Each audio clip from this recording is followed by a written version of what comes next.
প্রিয় উপস্থিতি হাজিরিন, খুব মনোযোগের সাথে কথাগুলি শুনবেন। আল্লাহ রাব্বুল আলামিন ডাক দিয়ে বলেন, লা তাকনাতু মির রাহমাতিল্লাহ।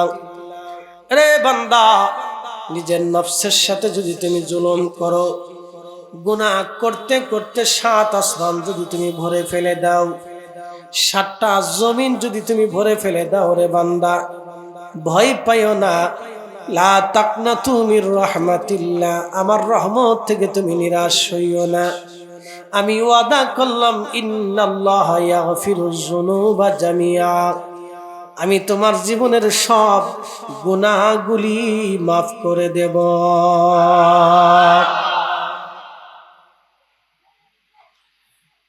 হাজীগঞ্জবাসী,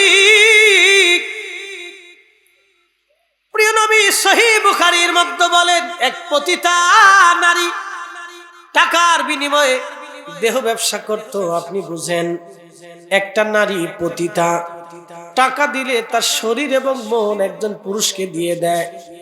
তার ভিতরেও নাপাক, বাহিরেও তার নাপাক, অন্তরও তার নাপাক, দেহ তার নাপাক। শুধু টাকার কারণে এই নারীটা কত পুরুষের শয্যাশায়ী হয়েছে, জীবনে তার কোনো হিসাব নাই। সমাজের কোন ব্যক্তিকে যদি বলা হয়, মুরব্বী বাবা, আপনার ছেলেটার জন্য একটা পতিতা নারী আমরা দেখেছি, যত সুন্দরী হোক না কেন, যত অর্থওয়ালা হোক না কেন, যত টাকাওয়ালা হোক না কেন, যত শিক্ষিত হোক না কেন, ওই বাবাটা তার সন্তানকে পতিতা নারীর সাথে বিয়ে দেবে না। কারণ সমাজে নিগৃহীত, ঘৃণিত, রাষ্ট্রেও সে ঘৃণিত। ও মুসলমান, কিন্তু পতিতা নারীও আল্লাহর দরবারে সম্মানিত হতে পারে। একসাথে কন্ন আল্লাহু আকবার। প্রশ্ন রাখবেন ফরিদি হুজুর, পতিতা নারী কি করে আল্লাহর কাছে সম্মানিত হবে? কারণ আল্লাহর একটা নাম আছে রহমান, আল্লাহর একটা নাম আছে রহিম, আল্লাহর একটা নাম আছে রহমান, আল্লাহর একটা নাম আছে রহিম।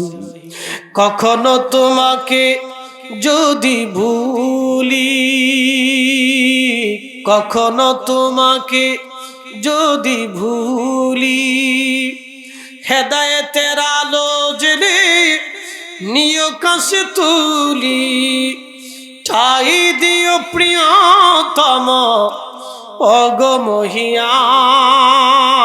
অগমহিয়ান, তুমি রহমান, তুমি মেহেরবান। অন্ধ গাহে না শুধু তোমারি গুণগান, অন্ধ গাহে না শুধু তোমারি গুণগান, বুঝেও বুঝে না তবু শান, তুমি রহমান, তুমি মেহেরবান। একটা পতিতা নারীর সমাজে কোনো মূল্য নাই, রাষ্ট্রেও কোনো মূল্য নাই। কোন মুরব্বীর কাছে এসে যদি পতিতা নারী বলে, মুরব্বী বাবা, আমি আজকে থেকে ভালো হয়ে গেছি, আর কোনোদিন পতিতা বৃত্তি করব না, আপনার ছেলের সাথে আমারে বিয়ে দেন, আপনার ঘরের পুত্র বধূ হিসেবে আপনি আমারে নেন। কিন্তু না, কোন বাবা তার ঘরে পতিতা নারীকে বউ হিসেবে আনবে না। কি কথা কন না কেন? আনবে? আনবে না। হাজিরিন, ভালো করে শুনে যান। আপনি কোন পতিতা নারী যদি কোন স্কুলে টিচারি করতে আসে, আর হেডমাস্টারকে বলে, আমি পতিতা বৃত্তি করতাম, ভালো হয়ে গেছি, আর পতিতা বৃত্তি করব না, আপনারা আমার স্কুলে একটা চাকরি দেন, কোন হেডমাস্টার এটা জানার পরে চাকরি দেবে না। কারণ এই পতিতা নারী ভালো হয়ে গেছে, বিশ্বাস কেমনে করব? সমাজে তার দাম নাই, রাষ্ট্রে তার মূল্য নাই, কিন্তু পরিবারেও তার মূল্য নাই। কিন্তু একটা জায়গা তার মূল্য হতে পারে, তিনি আল্লাহ, আল্লাহ, আল্লাহ। দুনিয়াতে তওবা করলে মানুষ তাকে না মানতে পারে, কিন্তু খোদার দরবারে তওবা করলে আমার আল্লাহ বলছেন, বান্দারে আমার রহমত থেকে নিরাশ হইও না, আমি তোমার গুনাহ মাফ করে দিয়ে আমি আল্লাহ পতিতারেও ওলি বানায় নিতে পারে। একবার আওয়াজ তুলে বলা যাবে কি আল্লাহু আকবার। শোনেন, তিনি রহমান, তিনি রহিম, তিনি রহমান, তিনি রহিম, তিনি গফফার, তিনি গফুর, তিনি আল্লাহ, তিনি সেই আল্লাহ, তিনি সেই আল্লাহ। পতিতা নারী দাঁড়িয়ে আছে, টাকার বিনিময়ে দেহ ব্যবসা করবে, কাস্টমারের জন্য দাঁড়ানো। ঠিক এমন সময় দেখলো একটা কুকুর হাঁপায়া হাঁপায়া জিহ্বা বের করে দৌড়ায় দৌড়ায় যায়। ওই পতিতা নারীর মনে মায়া লাগলো, আহারে কুকুরটা তৃষ্ণার্ত, এই কুকুরটারে পানি পান করানোর দরকার। এই চিন্তা করে তার পায়ের মধ্যে মোজা ছিল, চামড়ার মোজা খুলে এই মোজাটা রশি বেঁধে এই পতিতা নারী কুয়ার ভিতর থেকে পানি উঠাইলো। আরবের জমিনে পানির বড় কঠিনত্বতা আছে, পানি বড় দুষ্প্রাপ্য। আহাই পতিতা নারী পানি উঠাইয়া ওই কুকুরটাকে পানি পান করাইলো। আল্লাহর নবী সহিহ বুখারীর মধ্যে নবীজি বলতেছেন, আমার উম্মতেরা রে, এই পতিতা নারী কুকুরটাকে পানি পান করানোর জন্য আমার আল্লাহর কাছে মায়া লাগলো, আমার আল্লাহর কাছে ভালো লাগলো। আমার একজন নিকৃষ্ট বান্দি একটা কুকুরকে পানি পান করাইছে। ভালো করে বুঝে যান, ওই মহিলাও কিন্তু নিকৃষ্ট, কারণ পতিতা বিক্রি করা নারী, তার তো সমাজে কোনো দাম নাই, রাষ্ট্রেও কোনো দাম নাই, পরিবারেও কোনো মূল্য নাই। কিন্তু এই পতিতা নিকৃষ্ট নারী পান করাইলো পানি কুকুরকে। কুকুরটা আবার কি, কুকুরের ভিতরেও নাপাক, বাইরেও নাপাক। কথা ঠিক আছে কিনা? কুকুরের ভিতরেও নাপাক, বাইরেও নাপাক। এই প্রাণীটাকে পানি পান করানোর কারণে এক পতিতা নারীর ভাগ্য খুলে গেল। আমার আল্লাহ ডাক ডাক, আমার বান্দি আমার একটা মাখলুকরে দয়া করছে, দয়া দয়া দয়া দয়া। প্রশ্ন করি, জবাব দিবেন আমাদের দয়া বেশি না আল্লাহর দয়া বেশি? এতে কি কোনো সন্দেহ আছে? আরো জোরে বলেন আছে। আল্লাহর দয়া বেশি। আল্লাহর নবী বলতেছে, ঠিক ওই সময় আমার আল্লাহ ওই পতিতা নারীর সারা জীবনের গুনাহগুলি মাফ করে দি। আমার আল্লাহ পতিতা নারীরে পবিত্র বানাইয়া আমার আল্লাহ তার জান্নাতি বানায় দিয়েছে। একটা জবান বন্ধ হবে না, চিৎকার মেরে বলেন আল্লাহু আকবার। এ হাজিরিন, পতিতা নারী কুকুরকে পানি পান করাইয়া যদি বেহেশত যায়, তাহলে আপনাদেরকে প্রশ্ন করি, জবাব দিবেন আমাদের মিলাদ শরীফে মিলাদুন নবীর মাহফিলে তাবারক হয়? জোরে বলেন হয় কি হয় না? আচ্ছা বলেন, শুধু মানুষে খায়, কুকুরে কি খায় কি খায় না? শুধু কি কুকুরে পায়, বিড়ালেও পায় কি পায় না? শুধু কি বিড়ালে পায়, পোকা মাকড়ে পায় কি পায় না? আরে যারা বেদাতের ফতোয়া দিল, বুঝতে দিল না না বুঝতে দিল আমি জানি না, ও সাতার বেদাতের ফতোয়া মানা যাবে না, কারণ তাদের চোখে বেদাত হতে পারে, আমার অলিদের চোখে এটাই হলো ইবাদত। ঠিক কি না? অলিদের চোখে এটা কি? জোরে বলেন। ওদের চোখে এটা বেদাত, কিন্তু অলিদের চোখে এটা ইবাদত। বলে ফরিদি হুজুর, কোন কারণে ইবাদত? আপনাদেরকে বুঝাইতেছি, খুব মনোযোগ দিয়ে কথাগুলি শুনবেন। বাপ আমার, আল্লাহর নবীর আওলাদ ইমাম হুসাইন রাদিয়াল্লাহু তাআলা আনহু, আহা, ওনার পবিত্র শের মোবারক কেটে ফেলে দেয়া হলো। দেহ মোবারক কারবালায় রেখে দিয়ে পবিত্র মাথা মোবারক নিয়ে যাওয়া হলো। পবিত্র মাথা নিয়ে যাওয়া হলো কুফা নগরে। কুফার গভর্নর ছিল উবাইদুল্লাহ ইবনে জিয়াদ। উবাইদুল্লাহ ইবনে জিয়াদ একটা প্লেটের উপরে, দুঃখিত, উবাইদুল্লাহ ইবনে জিয়াদ একটা প্লেটের উপরে, এরকম একটা টেবিলের উপরে পবিত্র মাথা মোবারক রাখছে। তার হাতের মধ্যে একটা লাঠি ছিল। এই লাঠি দিয়ে ইমাম হুসাইন রাদিয়াল্লাহু আনহুর মুখে, ইমাম হুসাইন রাদিয়াল্লাহু আনহুর চোখে ওই লাঠি দিয়ে আঘাত করতেছিল আর বলতেছিল, হুসাইন, দেখলি ইয়াজিদের সাথে ইয়াজিদের সাথে দুশ্মনী করার ফলাফল কেমন হয়। এইভাবে লাঠি দিয়ে আঘাত করতেছিল। ওই মজলিসের মধ্যে হাজার হাজার মুসলমান ছিল, কেউ প্রতিবাদ করে নাই, কিন্তু একজন সাহাবী দাঁড়ানো ছিলেন।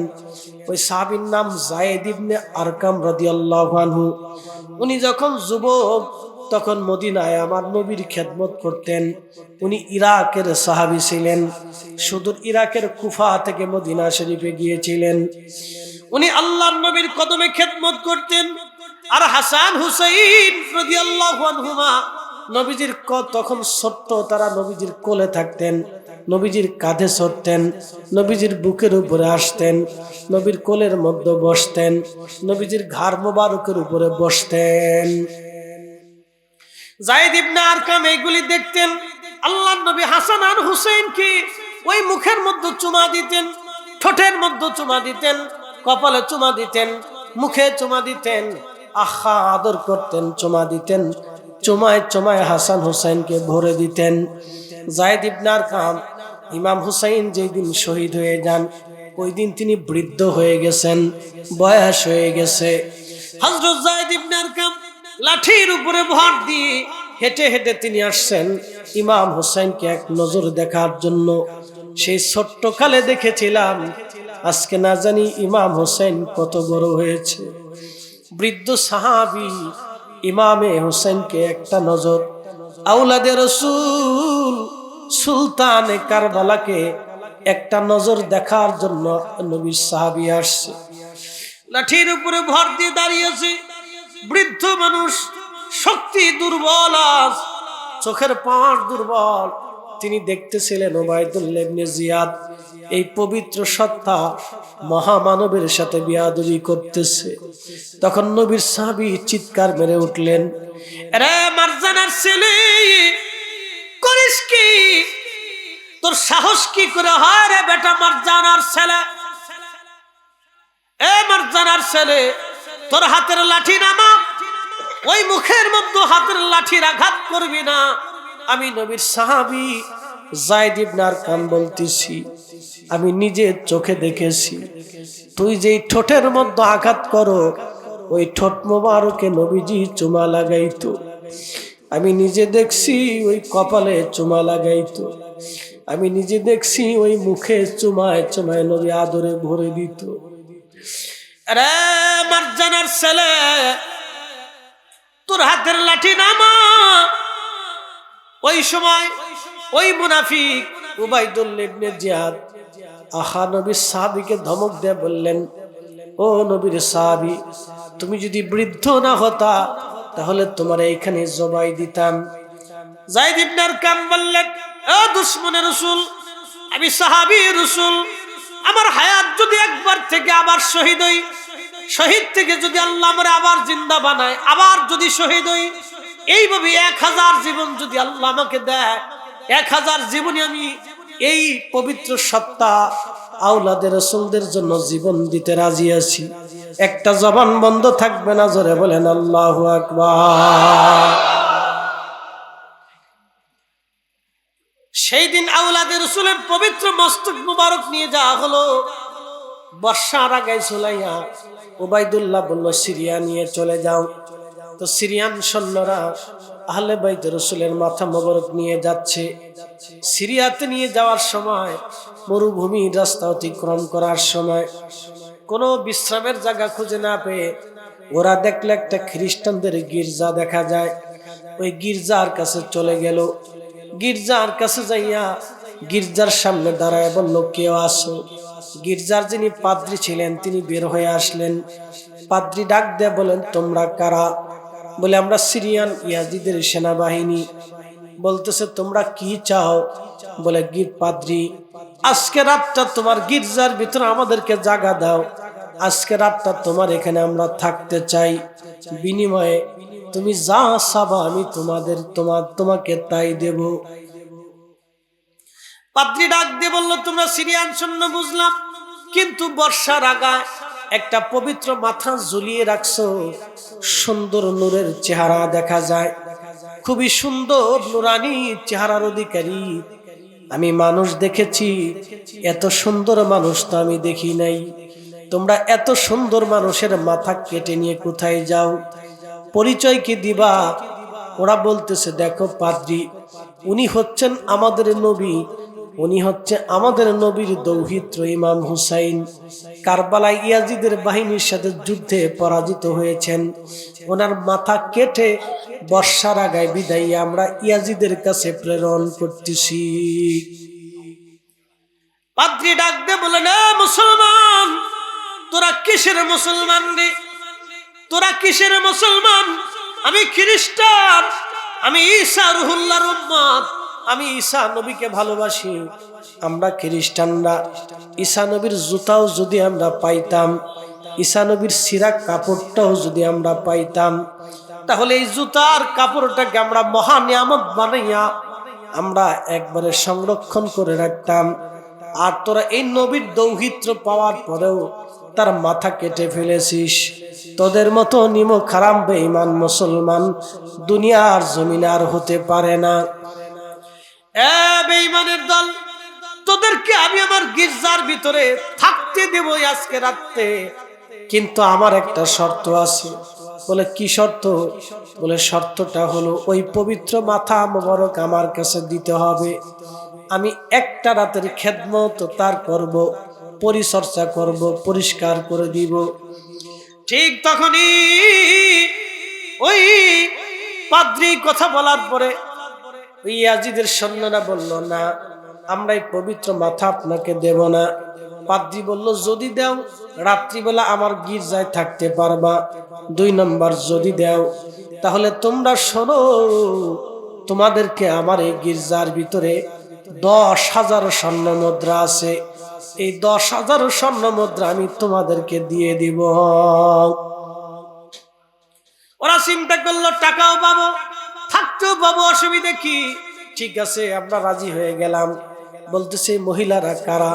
বলে, এরাও রসুল পরিবারের নারীরা। পাদ্রী বলল, তাহলে একটা রাত নবীর পরিবারের আওলাদদেরকে আমি খেদমত করব, তাদের সেবা শুশ্রূষা করব, খেতে দিব, মেহমানদারি করব। বলে, ঠিক আছে, তাদেরকেও নিয়ে যেতে পারেন।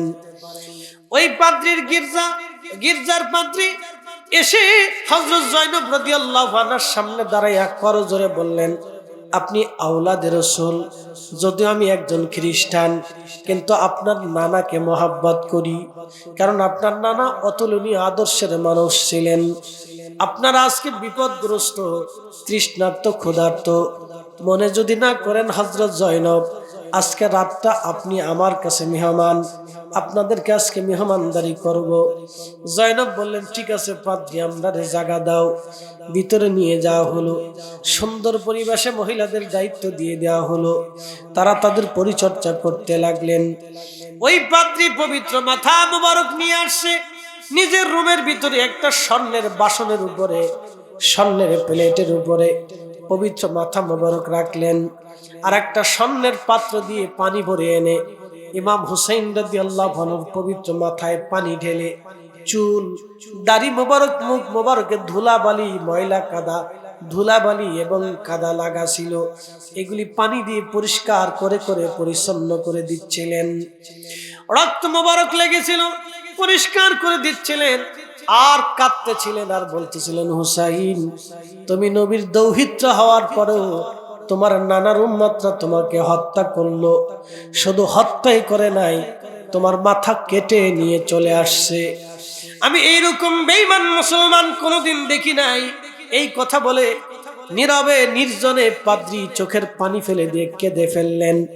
ঠিক আমার আল্লাহ নবীর আওলাদের খেদমতের কারণে, মহাব্বতের কারণে আমার আল্লাহ তার ইমানের দরওয়াজা খুলে দিলেন।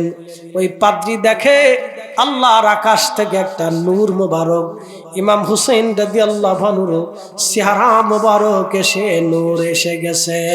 একবার জোরে বলা যাবে কি, ইয়া রাসূলুল্লাহ, তোমার ওই নাম শুনিলাম, এই চোখে দেখলাম না, তোমার ওই নাম শুনিলাম, এই চোখে দেখলাম না, এই সুর যদি শুনে থাকো একবার দেখা দাও না। এই সুর যদি শুনে থাকো একবার দেখা দাও না। হে রাসূল তোমায় ভালোবাসি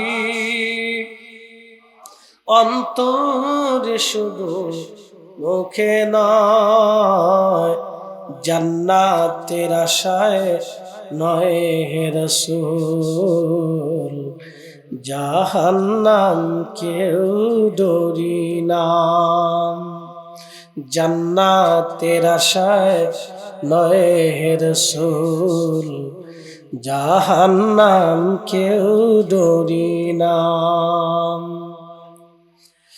ঠিক তখন পাত্রী দেখি আল্লাহর আকাশ থেকে নূর মুবারক এসে পুরা ঘর নূরে নূরান্বিত হয়ে গেল। জোরে বলেন আল্লাহু আকবার। না না, আরো জোরে বলেন আল্লাহু আকবার।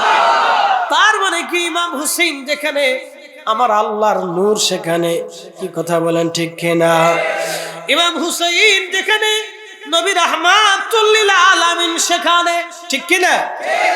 ওই নূরের ভিতরে আশ্চর্য দৃশ্যগুলি দেখে পাদ্রী আর স্থির থাকতে পারে নাই। শুধু নূর মুবারক আসে নাই, ওই পাদ্রীর অন্তরে আল্লাহ ইমানের নূর ঢেলে দিলেন। যখন ইমানের নূর ঢেলে দিয়েছে, পাদ্রীর জবান থেকে বের হয়ে আসলো লা ইলাহা ইল্লাল্লাহু মুহাম্মাদুর রাসূলুল্লাহ সাল্লাল্লাহু আলাইহি ওয়াসাল্লাম। তেলের গাড়ি তেলে চলে, হাওয়ার গাড়ি হাওয়ায় উড়ে, বিনা তেলে চালায় গাড়ি নবী সুলাইমান।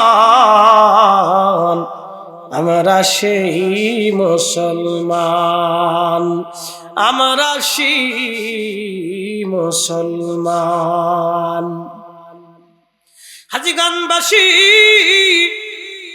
চিন্তা করেন তো, দয়া করার কারণে, ইহসান করার কারণে আমার আল্লাহর দয়া লাগলো, ওই পাদ্রীর প্রতি আল্লাহর দয়া হলো। আমার নবীর আওলাদদেরকে ইহসান করার কারণে একজন খ্রিস্টান কালেমা পড়নে বলা হয়ে জান্নাতে চলে গেল। আর আমার নবীর আওলাদদের দয়া না করার কারণে ইয়াজিদের সৈন্যরা জাহান্নামে চলে গেল। কি কথা কন না কেন, ঠিক কিনা? শুধু ইয়াজিদের সৈন্যরা কি জাহান্নামে চলে গেল না, ইয়াজিদ নিজেও জাহান্নামে চলে গেল। লানাতুল্লাহি আলাল কাযিবিন, মিথ্যাবাদীদের উপরে আল্লাহর লানত। ইন্নাল্লাযীনা ইউযুনাল্লাহু ওয়া রাসূলাহু লানাহুমুল্লাহু ফিদ দুনিয়া ওয়াল আখিরাহ। আল্লাহ বললেন যারা আমাকে কষ্ট দেয়, আমার নবীকে কষ্ট দেয়, খুব মনোযোগ দিবেন।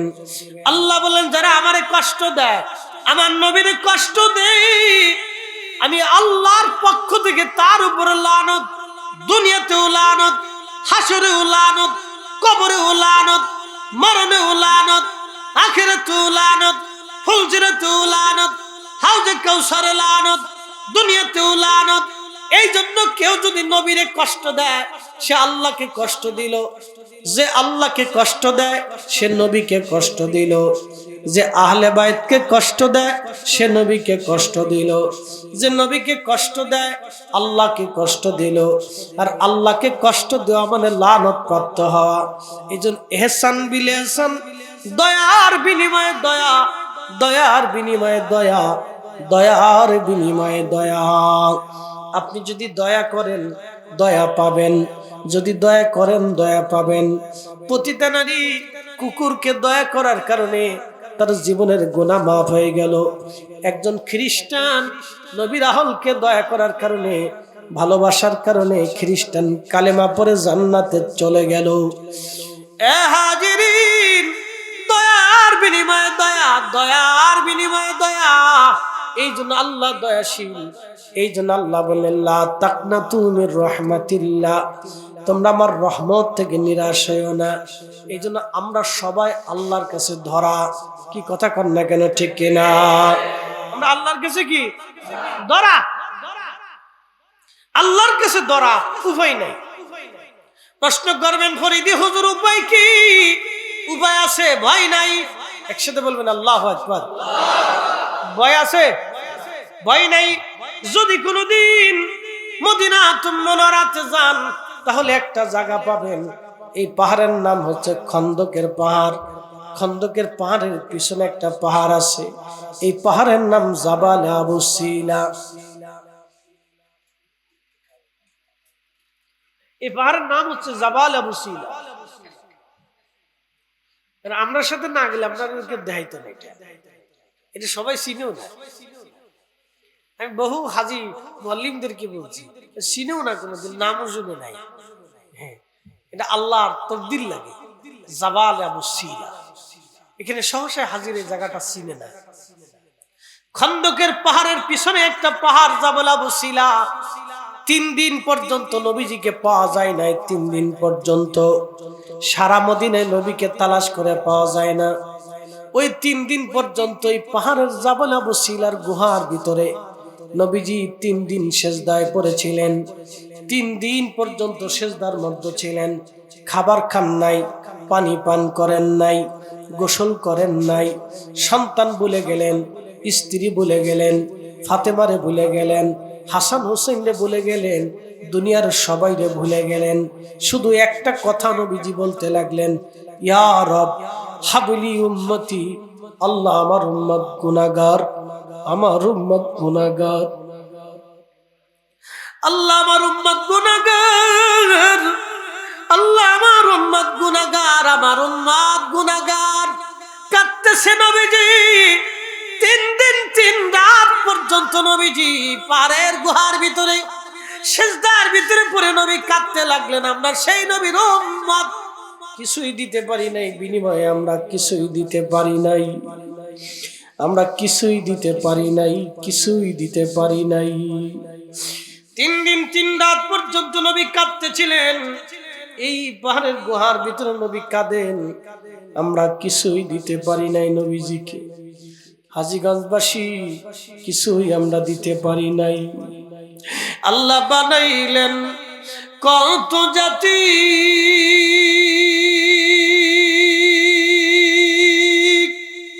হইল না তোর প্রেম প্রীতি। আল্লাহ বানাইলেন কত জাতি, হইল না তোর প্রেম প্রীতি। অবশেষে মানুষ বানায় প্রেমের কারণে, প্রেমের ডোরি বান্ধরে মদিনার শনে। মানুষ বানাইছে আল্লাহ প্রেমের কারণে, বলেন মানুষ প্রেমের ডোরি বান্ধরে মদিনার শনে। আহা প্রেমের ডোরি বান্ধরে মদিনার শনে। এবার জানো নবীরে খুশি করতে হবে। প্রশ্ন রাখতে পারেন ফরিদি হুজুর, ওই নবীকে কেমনে খুশি করব? আপনাদেরকে বলে দিয়ে যায়, ভালো করে শুনবেন। নবী খুশি, আল্লাহ খুশি। নবী বেজার, আল্লাহ বেজার। নবী রাজি, আল্লাহ রাজি। নবী যদি আপনারা মাফ করে দেয়, আল্লাহ আপনাকে মাফ করে দেবে। কি কথা কন না কেন, ঠিক আছে নি? ঘুমাইছেনি আপনাদের? জিম টিম আইছেনি? একসাথে করেন আল্লাহু আকবার। লারা সারা দিলে বুঝবুঝ আপনারা আসেন। আমার ওয়াজ হলো মিষ্টি। হ্যাঁ, আমার ওয়াজে কিন্তু গম আসে, মনে কিছু নিয়ে। আমার ওয়াজে কিতা আসে। সিলেটে গেছি ওয়াজ করতে, তো এক ইমাম সাহেব আইসে গায়ে, ফরিদি সাহেব খিতা জাদু খল্লা বাসনা। ফরিদি সাহেব খিতা জাদু খল্লা বাসনা, তোমার ওয়াজ বাখা মজা লাগে বাসনা। আমি ঘুমের ওষুধ না খাইলে ঘুমাইতাম পারতাম না রে বা। এখন তোমার ওয়াজ শুনিয়া বাখা মজা লাগে, ওষুধ খাওয়া লাগে না রে বা। আমি ওয়াজ শুনিয়া শুনিয়া মজার ঘুম দিয়া লাগে। মারহাবা খান। মানে এ বলতেছে আমি গমের ওষুধ খেয়ে আগে ঘুমাইতাম, অহন আর গমের ওষুধ লাগে না। কি জাদু করলা তুমি ওয়াজে, আমি ওয়াজ শুনে শুনে এখন ঘুমাই, আমার আর গমের ওষুধ লাগে না। তাই বললাম গমের ওষুধ যেহেতু লাগে না, তো ওষুধে যে টাকা লাগতো ওইটা তুমি আমার হাদিয়া দিয়ে আলা। একসাথে গান নারে তাকবীর, নারে হাত উঁচা করে, নারে রিসালাত, আহলে সুন্নাত ওয়াল জামাত। নবী প্রেম যেখানে, নূরের নবী যেখানে, হায়াতুন নবী যেখানে, জিন্দা নবী যেখানে, আহলে সুন্নাত যেখানে, ওলি আল্লাহ যেখানে। মাশাআল্লাহ। মাকালের ফল দেখতে ভালো, উপরে লাল নীল ভিতরে কালো, ঠিক আছে না? মাকাল ফল, অহংকার বাচ্চারা মাকাল দেখতে না, চিনো নামও শুনছে না অনেকে কয় খাইন্দা ফল, গেন্দা ফল, যেটি হোক সিলেটের খাইন্দা ফল। এদিকে কি কয়? কেন্দা ফল। আচ্ছা অসুবিধা নেই, আমরা মাখাল ফল, বাইরে দেখতে খুব সুন্দর, ভিতরে কালো। মাকালের ফল দেখতে ভালো, উপরে লাল নীল ভিতরে কালো। মাকালের ফল দেখতে ভালো, উপরে লাল নীল ভিতরে কালো। ওরে সারা জীবন এমনি গেল দয়াল, সারা জীবন এমনি গেল, খাইতে আমরা পারলাম না। যার ভিতরে নাই রসুলের প্রেম, তার সাথে ভাব রাইখো না।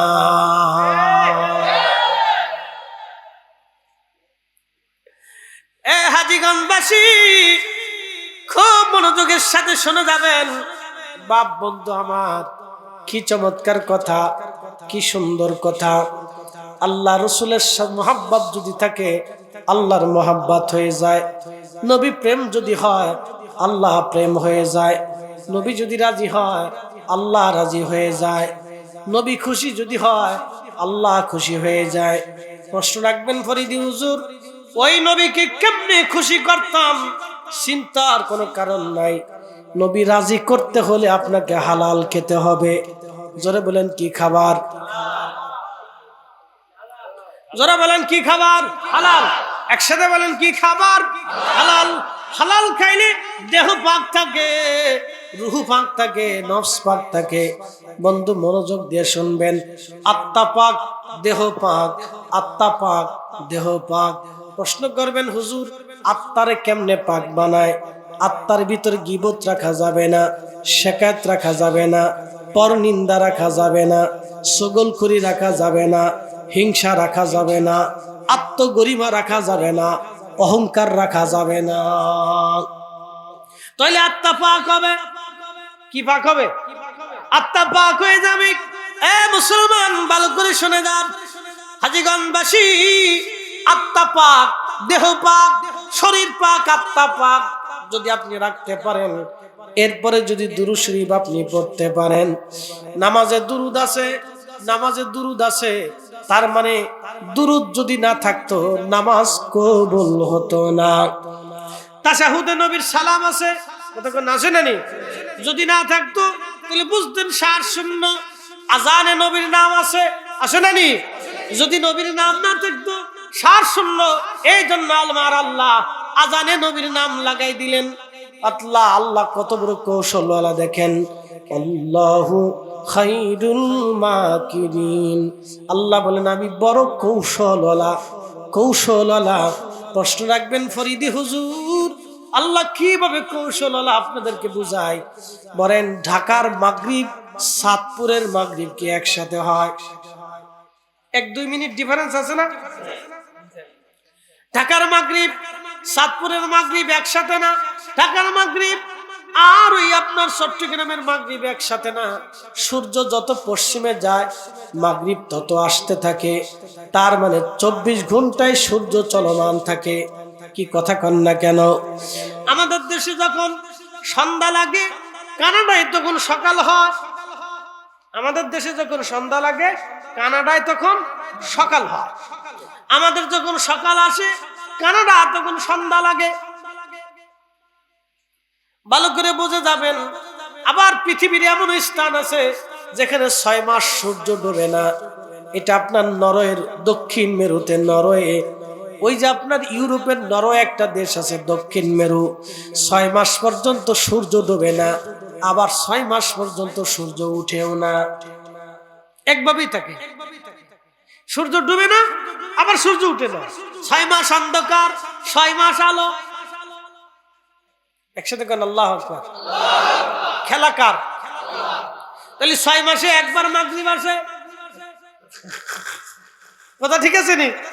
6 মাসে কয়বার মাগরিব আসে? একবার মাগরিব আসে, বুঝছিল? 6 মাসে একবার মাগরিব আসে, একবার ফজর আসে। দক্ষিণ মেরু, কি আশ্চর্য আল্লাহর খেলা। তাহলে বুঝে যাবেন আপনি, প্রত্যেক মিনিটে মিনিটে মাগরিব হয়, সারা পৃথিবীর কোথাও না কোথাও প্রত্যেক মিনিটে মিনিটে আজান হয়। এখন আপনারা বলেন, আজানে আল্লাহর নাম আছে না নাই? আজানে নবীর নাম আছে না নাই? তাহলে বোঝা গেল পৃথিবীর কোন মিনিট, আবার শোনেন, জীবনের কোন মিনিট আজান শূন্য থাকে না, আর জীবনের কোন মিনিটও নবীজির নাম দুনিয়া থেকে উচ্চারিত ছাড়া থাকে না, ঠিক কিনা? এটাই আমার নবীর শান। হাজীগঞ্জবাসী, এই জন্য আল্লাহ ওয়াজ করলেন, ওরাফানা লাকা যিকরাক, ও নবীজি আমি আপনার জিকিরকে সমুন্নত করেছি। আমার আল্লাহ পাকের জিব্রাইল আসলেন নবীজির কদমে। তাফসীর আবু হাতিম, তাফসীর তাবারির ভিতরে আসছে, জিব্রাইল আমিন এসে বলেন, হুজুর আয়াতের তাফসীর কি আপনি জানেন কি? আমার আল্লাহর নবী বলেন, আল্লাহু আলাম, আল্লাহ ভালো জানে। জিব্রাইল বলেন, হুজুর আল্লাহ আমাকে পাঠাইছে আপনার খেদমতে, তাফসীর করে আল্লাহ পাঠিয়েছেন। রাফানা লাকা যিকরাক দিয়ে আল্লাহ বুঝিয়েছেন, ইজা যুকিরতু যুকিরতা মাই, আপনি নবীর জিকির যেইখানে হবে, আল্লাহর জিকির যেইখানে হবে, আপনি নবীর জিকিরও সেইখানে হবে। আল্লাহর জিকির যেইখানে হবে, আপনি নবীর জিকিরও সেইখানে হবে। এই জন্য যেই মজলিসে দুরুদ হয় না, ওটা শয়তানের মজলিস। আসতে বলবেন না, জোরে বলেন। কিসের মজলিস? যেই মজলিসে নবীর দুরুদ নাই, মজলিস হলো শয়তানের মজলিস, কথা ঠিক আছে নি? যেই দুআয় দুরুদ হয় না, ওই দোয়া কবুল হয়। একসাথে বলেন, হয়। তাহলে দুরুদ হবে কি হবে না? চলবে কি চলবে না? নবী দেখার আশা আছে কার কার? হাত উঁচা করে। নারে তাকবীর, আল্লাহু নারে রিসালাত, ইয়া রাসূলুল্লাহ, সুন্নাত ওয়াল জামাত, জিন্দাবাদ জিন্দাবাদ, আব্দুল তারিক কুরআন তাফসীর মাহফিল, জিন্দাবাদ জিন্দাবাদ, জহিরুল ইসলাম ফরিদী সাহেব, জিন্দাবাদ জিন্দাবাদ। যদি নবী দেখতে চান, দুরূদ শরীফ ছাড়া নবী দেখা যাবে না। কি কথা কন না কেন? দুরূদ শরীফ ছাড়া নবী দেখা যাবে না, যাবে না, যাবে না। কিন্তু আফসোস, তারা হিকমত দিয়ে ফতোয়া মাইরে আমার নবীর দুরূদ বন্ধ করে দেওয়ার জন্য চেষ্টা করতেছে। আমরা সুন্নিরা যতদিন জিন্দা, আল্লাহর জমিনে নবীর কারণে যে জমিন, নবীর কারণে যে কালেমা পেয়েছি, নবীর কারণে যে ঈমান পেয়েছি, নবীর কারণে, রাসূলের কারণে যে কোরআন আমরা পেয়েছি, রাসূলের কারণে যে দুনিয়া পেয়েছি, নবীর কারণে হাসরের ময়দানে নাজাত পাবো, নবীর কারণে হাউজে কাউসারের পানি পাবো, রাসূলের কারণে ফুলসিরাত বিদ্যুৎ গতিতে পার হয়ে যাব, রাসূলের কারণে কবরের আযাব মাফ হয়ে যাবে। ওই নবীর দুরূদ আমরা বেঁচে থাকতে জমিনে বন্ধ হতে দেব না। হাত উঁচা করে বলেন, ঠিক না বেটে? নবীর দুরূদ পড় দিলে দিলে তোমরা, নবীর দুরূদ পড় দিলে দিলে হৃদয় হৃদয় খুলে নবীর দরদ পর দিলে দিলে গর্বেতে রাসূল দিওয়ানা টির পাইলেন না মায়া মেনা খবর দিল জিবরাইল আমিনে হায় হায় খবর দিল জিবরাইল আমিনে রাইখো মনে নবীর দরদ পর দিলে দিলে তোমরা নবীর দরদ পর দিলে দিলে হৃদয় খুলে নবীর দরদ পর দিলে দিলে একবার জোরে বলেন না মারহাবা তোমার কাছে বিরিয়ানি বিরিয়ানি গরু না খাসি মাশাআল্লাহ তা তো অসুবিধা নেই বিরিয়ানি আছে ইনশাআল্লাহ আলহামদুলিল্লাহ আচ্ছা আজকের বিরিয়ানি শুধু কি আপনারাই পাবেন আর কেউ পাবে না পশু পাখিরা পাবে না পোকামাকড়ে পাবে না তাহলে একসাথে কোন আলহামদুলিল্লাহ তাহলে বেদাত না ইবাদত বেদাত না ইবাদত যাদের চোখে বেদাত ওদের চোখে কাঠের চশমা ওরা কাঠের চশমা পড়ছে বুঝতে পারছেন বেদাতের চশমা লাগাইছে চোখে বদনসিব শোনা যাবেন আপনাদেরকে শোনাই ইমাম তাকিউদ্দিন সুবকি দুঃখিত ইমাম শামসুদ্দিন সাখাবি বিশ্ববিখ্যাত একজন মুহাদ্দিস ছিলেন ইমাম শামসুদ্দিন সাখাবি ইমাম হযরত আসকালানী রাহিমাহুল্লাহর ছাত্র ছিলেন ইমাম সুয়ুতি রাহিমাহুল্লাহর ছাত্র ভাই ছিলেন একসাথে পড়াশোনা করতেন